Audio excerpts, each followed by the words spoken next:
Vă salut! Bine ați venit pe canalul meu, sunteți la Pomicul Analbant. Voi răspunde la întrebarea ce putem face cu ramurile, în special la prun, care au creșteri foarte mari. Ăsta e ultimul mesaj.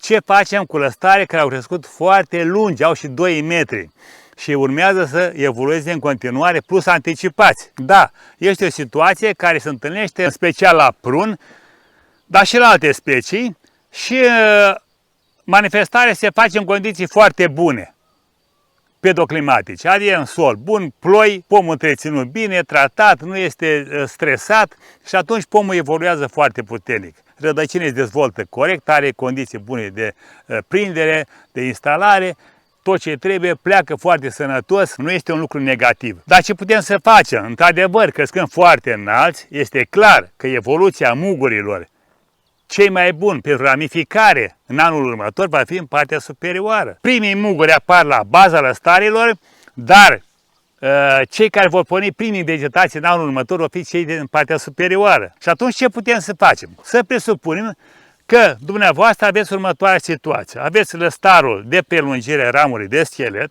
1, 2 sau de semi-schelet, care au o creștere undeva la 2 metri. Noi avem aici maxim 60 de centimetri, jumătate de metru 60.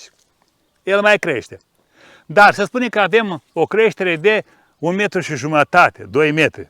Ce putem să facem în situația asta? Putem să venim să facem o scurtare la 3, 4, 5 frunze maxim și vom determina creșterea lăstarilor anticipați de la subțioara frunzelor. Dacă ne apropiem cu camera, vedeți că deja la baza frunzelor, în subțioara frunzelor, vedeți, aici, avem muguri care abia așteaptă să pornească să formeze anticipați. Abia așteaptă, uitați cum sunt. Și atunci, dacă noi facem o scurtare, o frunză, 2, 3, 4 de aici, să spunem așa, este clar că vom avea de aici un lăstar, 2, 3, 4 lăstari care vor crește, vor porni în alungire. Lăstari anticipați. Ce putem să mai facem noi? Să alegem ca scurtare să fie undeva deasupra unei frunze care are pornire către exterior. Adică totodată să alegem și poziția lăstarului de prelungire a acestei ramuri de schelet. Deci, acest lăstar care vedeți dumneavoastră este o prelungire a ramurii de schelet, care are poziție exterioară. Dacă scurtăm de aici, acest mugure din subțioara frunzei are poziție exterioară, se vede după frunză, și vom avea, de fapt, o evoluție a lui în creștere și va evolua tot în partea exterioară. Acum, ce se întâmplă de fapt? De fapt este așa. Am anulat o creștere și dăm drumul la altă creștere. Asta înseamnă timp.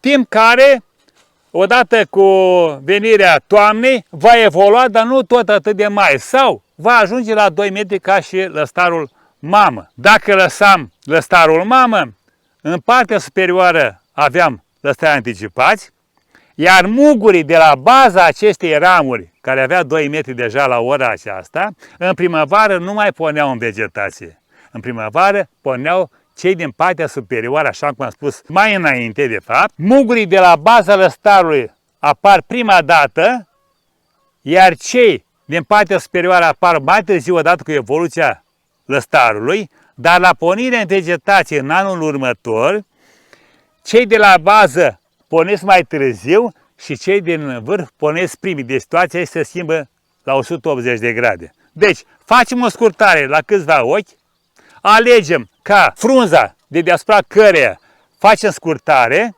să fie cu pornire în direcția care ne-o dorim noi. Atât la lăstare care prelungesc ramura de schelet, cât și la lăstare care prelungesc ramura de semi-schelet. Dacă avem altă lăstare în altă poziție, pe interior, sub nicio formă, nu-i mai scurtăm, pentru că vor porni alți lăstari și va îngreuna partea interioară, deci îi eliminăm complet, îi tratăm ca lăstari lacom, iar pe cei care ne interesează să avem continuarea lor, îi vom scurta așa cum am spus mai înainte. Ăsta a fost tutorialul pentru astăzi, cu referire la ce facem la lăstare care cresc foarte puternic.